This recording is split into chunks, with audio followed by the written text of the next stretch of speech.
Welcome to the Market Mindset. We are the hub for news, results, and CEO interviews focusing the junior commodities sector. We provide market analysis and perspective that will help position you for solid returns. If that sounds like something you're interested in, you can help support us by liking this video, subscribing to our channel, and clicking the notification bell. For more info, you can visit our website. All links are in the description below. Now let's get into today's video.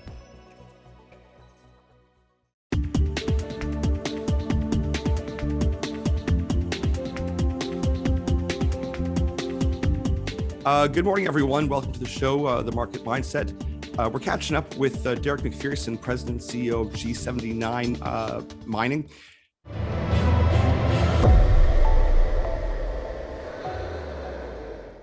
Three projects down in the Southwest US, Nevada and Arizona. Lots going on. You've got some news.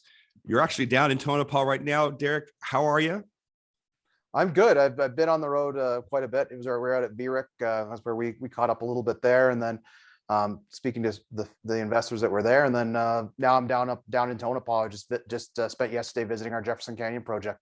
Excellent. Yeah, it was good to. Yeah, sorry. Go ahead. No, go ahead, Andrew. I know. I was just going to say it was good to see you there at VRIC, but running around and everyone's talking to each other, and it was hard to get a hold. So we're glad we could catch up to you now before doing all the hard work you're going to be doing on the field. Yeah, it's despite markets, I mean, I think the projects have been going really well. Gold Chain, we recently put out, from our underground sampling, 25 meters at 2.5 grams a ton gold, which is really a really good result, but it pairs really well with the drill hole we drilled in the fall, which was 20 meters at 2 grams. And so the 200 level from the underground sampling is at the same elevation as the drill hole that we drilled, and they're 600 meters apart. So we're starting to demonstrate continuity at Gold Chain in Arizona, which is, exactly what you want to do. And it's something that actually we're seeing our neighbor to the south, which is Arizona Silver. They're drilling on the Arabian vein and we're drilling on TYRO, and they're basically parallel structures, northeast, just, a few kilometers apart. And they're doing the same thing. They're over 1 kilometer now in their drilling, and so it's something that really encourages us with what we're doing. We're seeing the same rocks that they are, and so it's a real opportunity there for us to continue to expand TYRO with them sort of paving the way for us. Now, are you finding too, is the geology kind of similar as well? I mean, it's always tough because it's no, these are open district veins. They're very, very simple. They're not identical because nothing in geology is actually identical, but they're very, very similar, same controls. From our perspective, it's, they're I've always said they're a little more advanced because they've been in the district longer than we have. Yeah. And because they're a little more advanced, we're benefiting from the success. We're going to benefit from the success that they're having.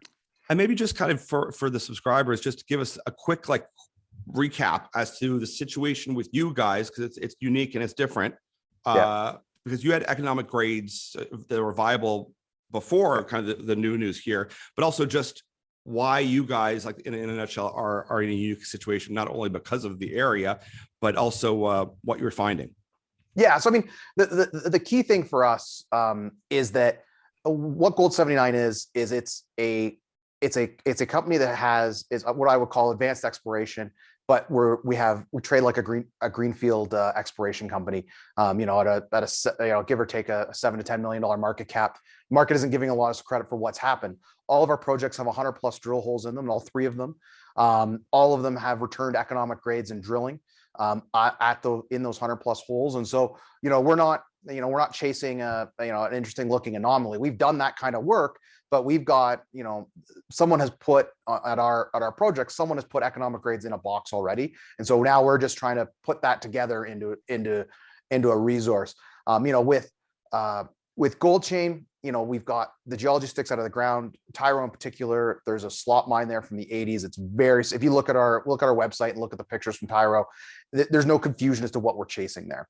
With Jefferson Canyon, we just updated some of our presentation and where it was yesterday. There's 145 drill holes in Jefferson Canyon. The highlight holes, 81. Is hole 81, which is 41 meters at 6 grams gold and 400 grams silver. That is a spectacular drill hole.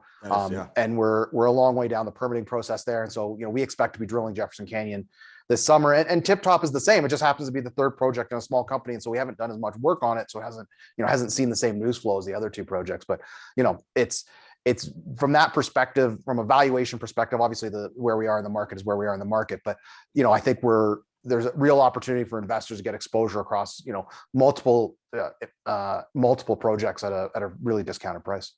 Yeah, and that's what I kind of try to keep telling people, is that often the market doesn't reflect what's going on with the company. And you've got some good results, and you're down there right now doing all the hard work. I mean, in the mining sector, we're kind of used to it because it gets beaten up quite a bit, that you have to just focus on the data and focus on hitting milestones.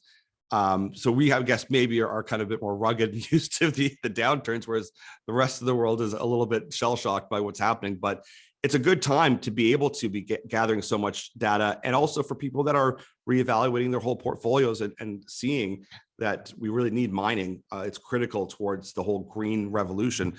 There's a huge opportunity. I think I think there's, we're in where we are in the general macroeconomic cycles, and at some point we'll talk about, I'll come on with my other company, which is an investor, but where we are in macroeconomic cycles is we're basically at the start of, we're at that race to liquidity that we see at the beginning of, you generally see at the beginning of recessions. You saw it in 2008, you saw it in 2020. It's a race where anything that has a bid is being sold. And it's very indiscriminate. But what you typically see as you come out of that, and you can make an argument whether the first thing to run are golds and gold stocks, and it's gold and then senior gold stocks, and then it starts to work its way down. The thing is, when you're a junior gold explorer co, you're at the highest end of the risk scale, and that's where we are. And so, of course, the market's soft at the moment, but this too shall pass. And I remember when I was a research analyst, I spent all this time, all these CEOs would come to me and go, well, I'm doing all the right things, but my share price isn't doing well. And I would tell them, like, you can't control, there's things you can control and things you can't control. You can't control your share price. You can't control what the general market is doing. When you're the CEO of a junior illiquid company, which we are, we're relatively illiquid. When someone wants to sell $1,000 worth of stock, it's going to move your share price of material. Feels like a painful amount, especially when you own as much stock as we do as management at Gold79. But if we keep doing, if we keep focusing on doing the right things, getting the story out there, doing the good work on the good technical work on the ground, proving continuity at Gold Chain, we're 90% of the way there, 95% of the way there, permitted on Jefferson Canyon. We're in the statutory period. In principle, we should have drill permits this summer. We're starting to line up drill contractors for September. Those are all the things that we can control and do. And so we're just going to keep doing that. And that's, that's why I'm in Tonopah right now. Is I spent yesterday out at Jefferson Canyon with my VPX. We're talking about the drill program. And so that's one of the, those are the things that we need to keep doing, even though it, doesn't feel like the market, the thing that's supposed to reward you as the share price goes up, and you don't get that direct reward at the time you're doing it. Yeah, we're so tied in, and our whole neural link is tied into seeing just the stock market perform, and then we get the gratification. And a lot of people too don't understand the amount of work and what goes into not only running a mining company, but what it takes to be on the field, to be looking at everything, to all the work that goes in. So it's nice whenever you have someone on and they kind of walk people through, like how long a permit takes. I mean, that takes a lot of work, a lot of time. Even just a press release with the Securities Commission, those go through a lot of scrutiny. There's a lot of work that gets done behind the scenes that you never see, never mind the countless meetings that you'd be having with your team, but all the other teams that are interested in the work that you're doing. There's a lot of work, and it's good to see you down on the property right now. What can you say about what you're seeing down there, kind of the general sense and vibe and whatnot? I mean, I think it was just being my VPX out there, and basically, the part of our discussion was basically we kind of stood out on each area with maps and where we had historic holes, and kind of, it's easier to do it when you're standing there and talking about what we wanted to drill and where. obviously, we hiked up to the B zone. It's the first time I'd been up onto the B zone, which is where that big, at 41 meters at 6 grams and 400 grams silver was drilled. So I got to go up there, and it was, it provides good perspective when you're like, okay, we want to drill this target, and this is how we want to drill it. And, we're looking at you could see in Jefferson Canyon, the mineralization appears to be controlled by 2 faults, which is the Jefferson Canyon fault, which is the major structure, and then a more minor thing that we've termed the North Fault. And so I think that, you're standing there on the B zone, and you could look and see the North Fault, and you can look and see the Jefferson Canyon Fault, and you're looking across the A zone. We were looking at road, it's like simple things like road conditions, right? After the spring runoff at Jefferson Canyon, what needs to be fixed road wise that we had planned for or hadn't planned for, right? And it's a bunch of little things like that, but also, the big macro things of, okay, what are the holes that make sense technically? How deep do we want to go? What have we got data for that? Or what don't we have data for that we think there's a good target? If you look at the soil anomaly in the historic drilling on Jefferson Canyon, you go to the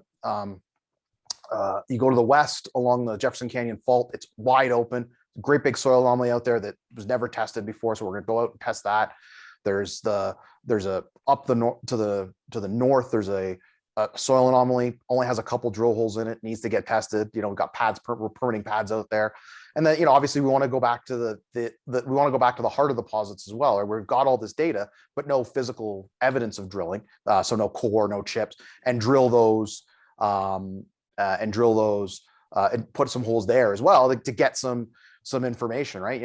We believe that Jefferson Canyon is a round mountain, is similar to Round Mountain geologically, but until you have core at depth, until we have core in hand, we can't really say that with a ton of credibility. So no, and here's the thing for someone who's an investor and they look at a $7 million market cap company, they think, okay, that's not a big market cap. Well, that means like if you're hunting for something like a Round Mountain, there's an asymmetric gain, let's say at the least, if you find anything hinting at something of that size. So here's where that kind of that means you can be a little bit more nimble, but also that you have a real blue sky potential. This isn't just, hey, we already have economic grade. I mean, we already have that, but we're also, this is what we're shooting for. It isn't just, hey, we're gonna have a small little mine. It's gonna be an economic, and people don't get too excited. This is blue sky that you're hunting for, but with a growth like a shell and a capital structure that can grow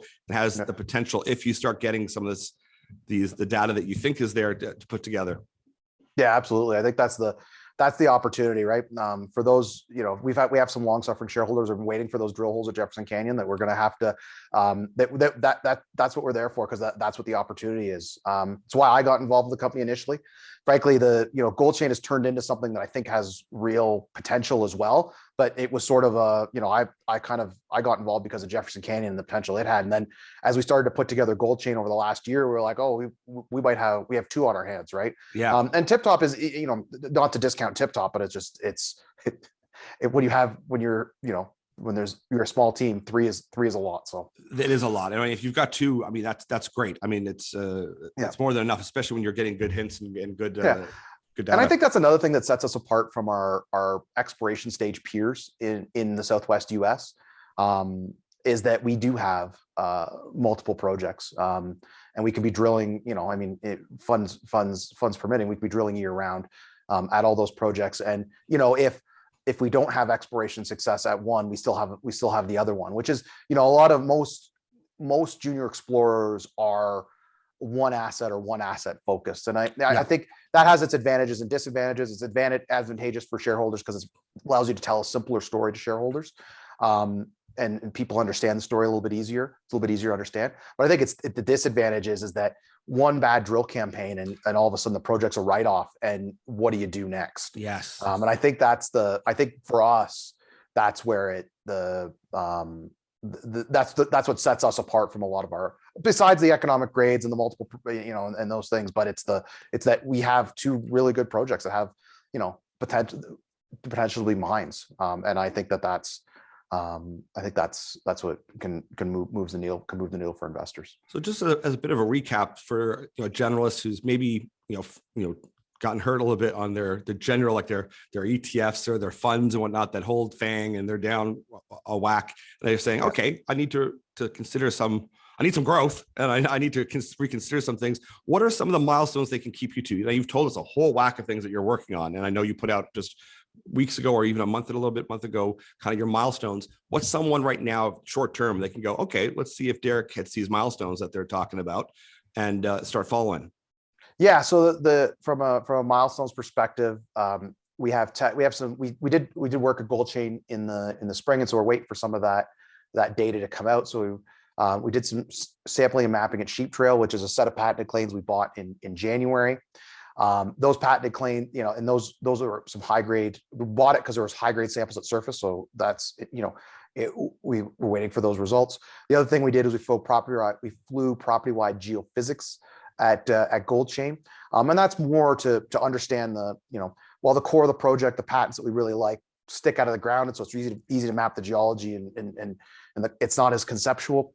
The targets, we have about half the project sits in the pediment, which is effectively gravel cover, and so we want to understand if we can, those structures that we see sticking out of the ground, if they show up in geophysics and sticking out of the ground, do they show up under the pediment? So those are the two big things from Gold Chain. And then the other, I mean, the major milestone is permits for Jefferson Canyon, and we're expecting those this summer. Excellent. Well, great to catch up with you, Derek. It was great to see you just last week as well. And we look forward to seeing any news that comes out. Make sure you reach out to us and let us know. All right. Thanks a lot, Andrew. Talk to you soon.